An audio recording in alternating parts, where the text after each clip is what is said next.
Anandam, this is Mom Ridu and welcome back. Um, I've got some very interesting stuff to share, but it's basically today about my relationship with my guru, and that is Paramamsa Nityananda. Yesterday night, when we had this session about the continued education for MSS and Inner Awakening participants, I had this wonderful vision which I'd like to share with each and every one of you.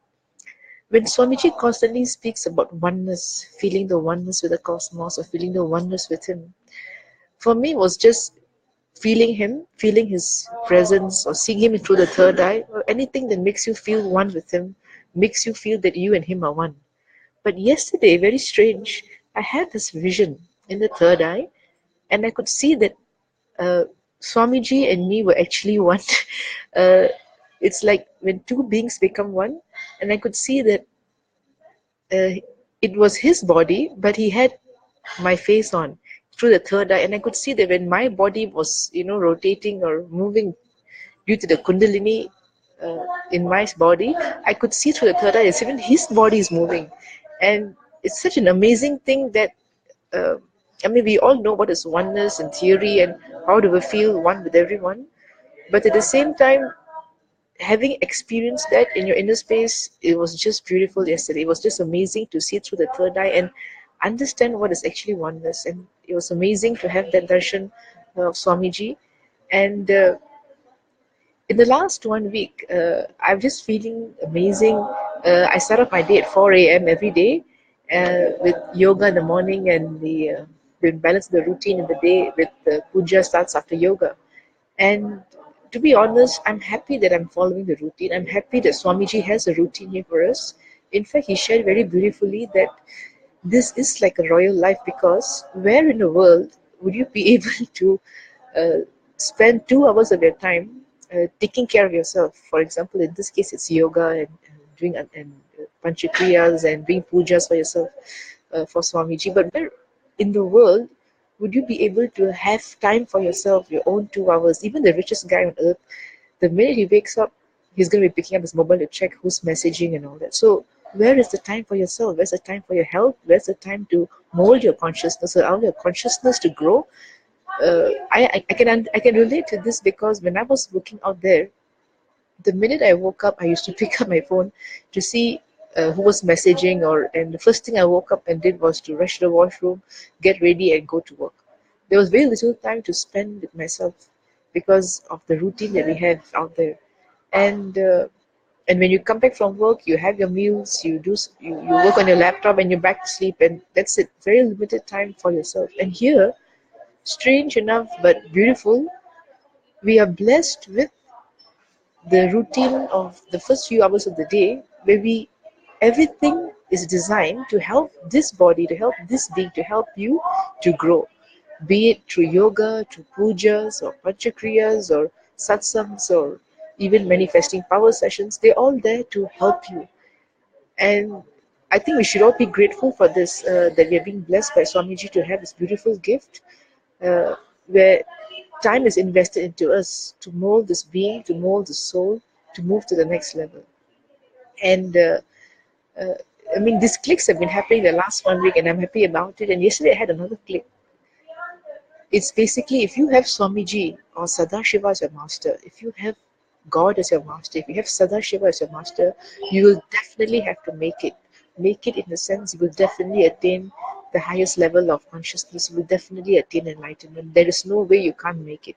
And yesterday I felt that yes, it's possible. Yes, it will happen.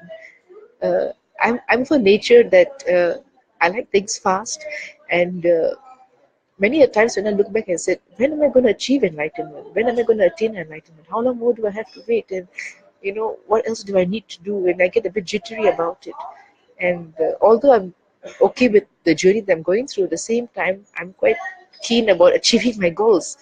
And I've been seeking for a very long time, traveling to different temples, pilgrimage places, all the time seeking for the ultimate.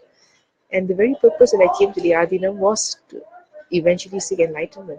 But I've always been a very impatient person in me, and Swami knows that in my inner space. But yesterday, what click I had was if you have Sadashiva as your guru, you have Sadashiva as your guide and master, there's no way you'll miss it. You will have to make it. And that gave me so much of solace that yes.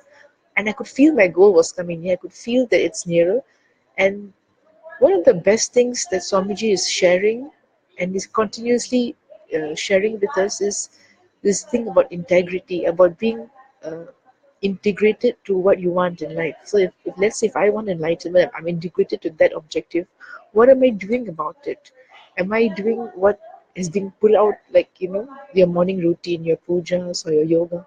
Am I doing that or not? Am I being integrated to what I want in life? And the minute you're integrated to what you want in life, life supports you, and that's amazing because in the last 1 week or 10 days I see myself following the morning routine without fail, no matter what I'm there. And I can see things happening in my inner space. It's like my journey is my goal is getting closer. I can feel that.